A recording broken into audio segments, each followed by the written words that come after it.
Hello dear students and welcome to the online teaching session. Children, up till now we have completed our 3 chapters. Chapter number 1, An Uncomfortable Bed.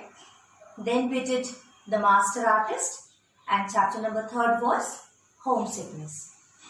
We have completed the reading, summary as well as the question and answer of all these 3 chapters. Now we will do the exercises. Clear? So first we will begin with the exercise of chapter number 1, An Uncomfortable Bed. After that we will see the second one and then we will go to the exercise of chapter number 3. So first begin with the exercise of chapter number 1, that is An Uncomfortable Bed. So let's start the exercise. In exercise, your question number 1 is about nouns and quantifiers. Now see children, quantifiers are used to express the quantity of a noun without giving an exact number. Okay, if there is no any exact number, then that is called as a quantifier. The word that we use to express those nouns are called as the quantifiers. For example, we can use few words like few, a few, little, many, several, both, all, some, enough. So these are few quantifiers. Okay.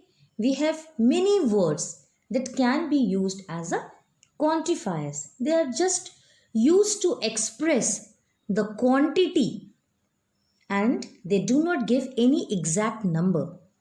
Now, on this basis, we have 3 rules in your book. See, we know that some nouns are countable, but they can become uncountable when we use them in general sense. Okay, like some nouns which are countable, but if they are used in some general sense, then it can become uncountable. For example, I will buy a dozen banana. Now here the meaning a dozen banana, that is banana is countable. But in case if we used to write the banana is a tropical fruit, now here the banana has become uncountable. See, second rule, there are other nouns, especially abstract and material nouns, which are typically uncountable. Now see children, abstract and material noun, this I have already taught you in my first lecture about the abstract and material noun. Now, these nouns are typically uncountable. We use the structure a, of to quantify these nouns, but we can quantify these abstracts and material noun. Now, how to quantify these abstract and material noun? We can use a and of. For example, a kilo of coal. Now see here, coal is a material noun. Clear? And we are using a kilo of coal. So we are quantifying the coal. In the same way, another example, a ton of steel, a period of calm, a degree of suspicion. So this is the second rule. Now come to the third rule.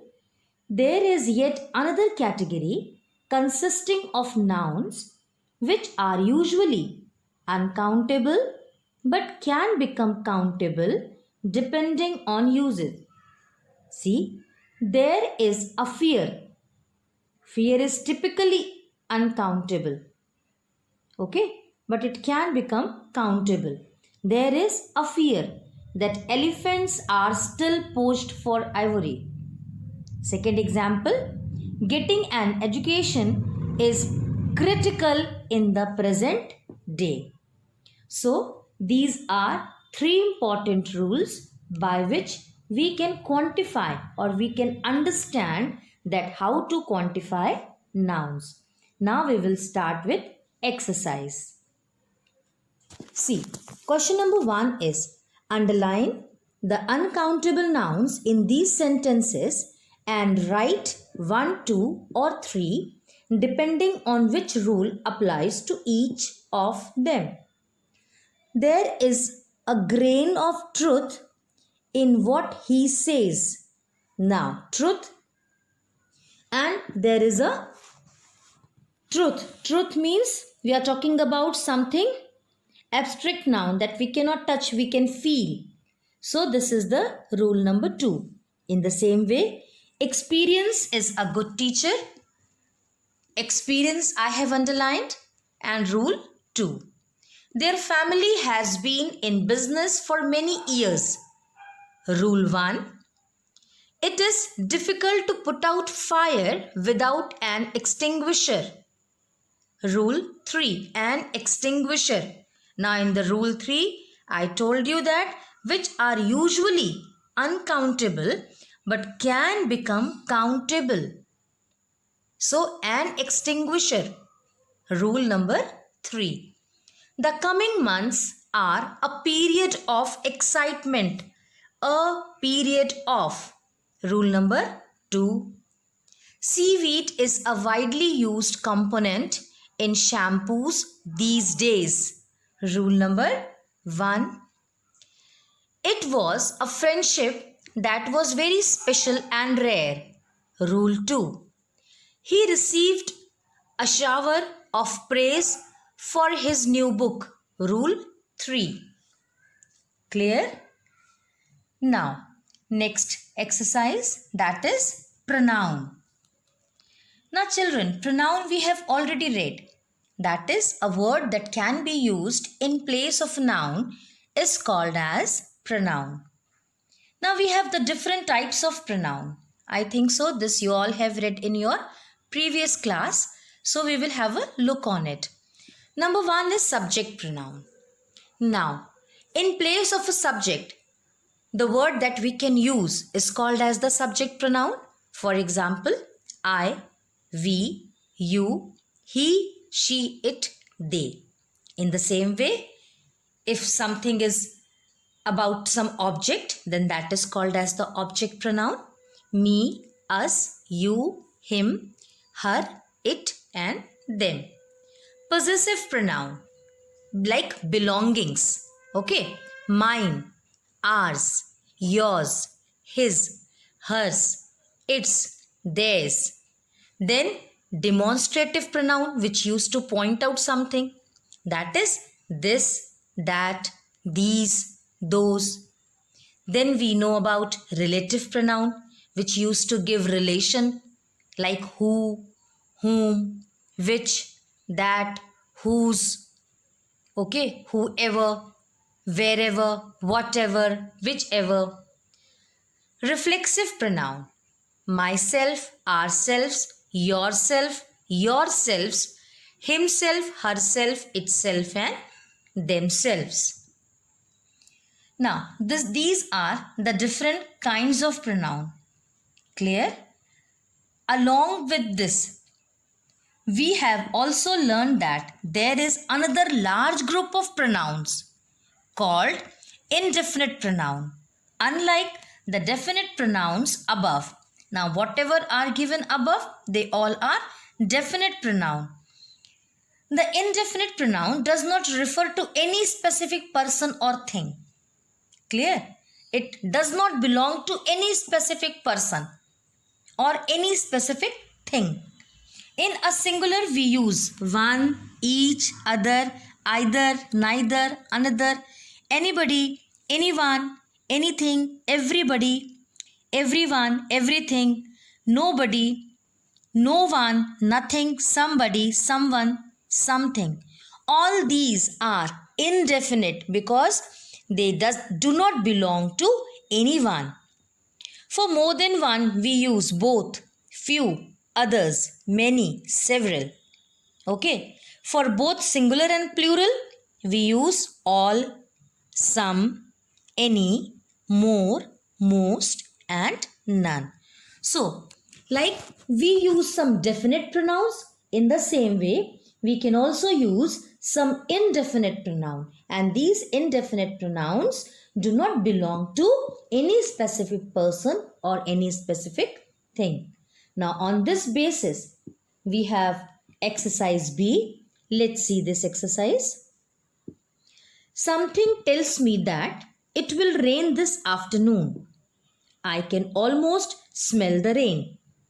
Second, has anyone seen my glasses? Third, I don't think this fits. Could I try another, please? Fourth, many people have watched this film, but no one have liked it. Fifth one, I don't have many music CDs, but Neetu has few. Now all these are the indefinite children. Okay, these are indefinite pronouns.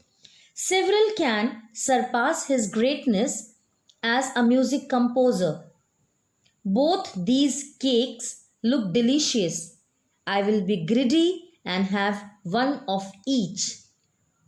Just a few people have accepted the invitation, but most have refused. I am repeating. Just a few people have accepted the invitation, but most have refused. So this is your question number B. Now, next is words in uses. Now it is simple. We have to match these words to prefix, then complete these sentences with correct prefixed word. Okay. Now in this case, just see the exercise. The guest felt uncomfortable. The students are debating the question, is it always distrustful? In the second, we will write distrustful. Third one, it would be rather impractice. Okay, impractice to wear sandals on a trek. Fourth one, after his friends played a prank on him, he felt dishonest of them. So in the fourth, we will fill dishonest. Fifth one, mother taught us that it is impolite to criticize a gift. Clear? So your fifth one will be impolite. And sixth will be the unexpected ending of the story. Both surprised and amused her. So the sixth will be unexpected. Clear? Now see once again what words we have got. We got dishonest, unexpected, impolite, uncomfortable, distrustful and impractical. Clear? Now see the next question. Next question is, use these phrases from the text to rewrite the sentences. Now children, I taught you phrases and I hope that you all can do it by yourself. Clear? So we have to use these phrases and then we will make sentences.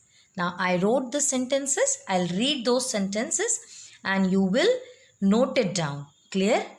Now let's begin from 2. Second is, her cousins were laughing at her. Alia did not seem to mind.